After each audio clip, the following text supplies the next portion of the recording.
Hi friends, welcome back to பசியும் ருசியும். இன்றைக்கி பசியும் ருசியமில் ஜிஞ்சர் கார்லிக் வாழைக்காய் எப்படி செய்கிறது அப்படின்னு பார்க்க போகிறோம். இது சாம்பார் சாதம், ரசம் சாதம், தயிர் சாதம், எலுமிச்சை சாதம், தேங்காய் சாதம், புளி சாதம் இப்படின்னு எல்லா சாதங்களுக்கும் மேட்ச் ஆகக்கூடிய ஒரு சூப்பரான சைடிஷ், காரசாரமாக இருக்கக்கூடிய சைடிஷ். வாங்க எப்படி செய்யுதுன்னு பார்க்கலாம்.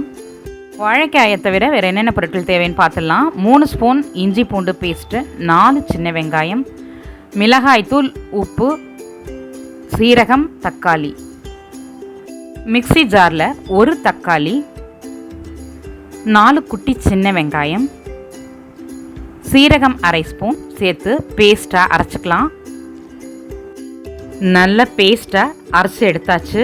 அடுத்தது ஸ்டவ் ஆன் பண்ணி கடாயில் 2 ஸ்பூன் ஆயில் சேர்த்து 1/2 ஸ்பூன் கடுகு சேர்த்து, கடுகு வெடித்தோன்னே 3 கொத்து கருவேப்பிள்ளை, 3 ஸ்பூன் இஞ்சி பூண்டு விழுது ரெண்டையும் சேர்த்து வதக்கணும். இஞ்சி பூண்டு விழுது சூடு ஏறினா போதும்.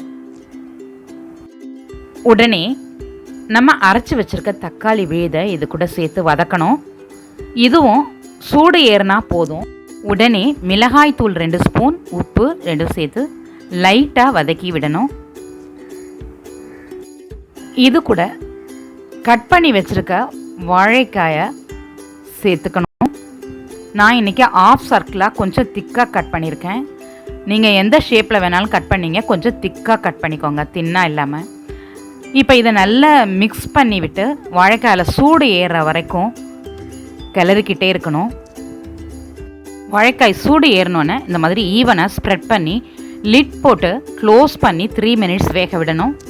3 மினிட்ஸ் ஆன பிறகு 2 ஸ்பூன் ஆயில் சேர்த்து 2 மினிட்ஸ் ஓப்பனில் ஃப்ரை பண்ணணும். இது மாதிரி மேலே கிறிஸ்பாக ஃப்ரை ஆனோன்னே ஸ்டவ் ஆஃப் பண்ணிடலாம். ஜிஞ்சர் கார்லிக் வாழைக்காய் அருமையாக ரெடி ஆகிடுச்சு. நீங்களும் உங்கள் வீட்டில் இந்த ரெசிபியை ட்ரை பண்ணி சாப்பிட்டு என்ஜாய் பண்ணுங்கள். இந்த வீடியோ உங்களுக்கு பிடிச்சிருந்தா லைக் பண்ணுங்கள், உங்கள் ஃப்ரெண்ட்ஸ் கூட மறக்காமல் ஷேர் பண்ணுங்கள். பசியும் ருசியுமா இது வரைக்கும் சப்ஸ்கிரைப் பண்ணாதவங்க சப்ஸ்கிரைப் பண்ணிக்கோங்க. பக்கத்தில் இருக்க பெல் ஐக்கான் ப்ரெஸ் பண்ணி ஆல் ஆப்ஷன் கொடுத்துக்கோங்க. அப்போ தான் நான் போடுற வீடியோட நோட்டிஃபிகேஷன் எல்லாமே உங்களுக்கு வந்து சேரும். என்னோடய நெக்ஸ்ட் ரெசிபி உங்களை தேடி வந்துக்கிட்டே இருக்குது, பார்த்து என்ஜாய் பண்ணுங்கள். இது பசியும் ருசியும், பார்த்து சமைங்க, பாராட்ட அல்லுங்க.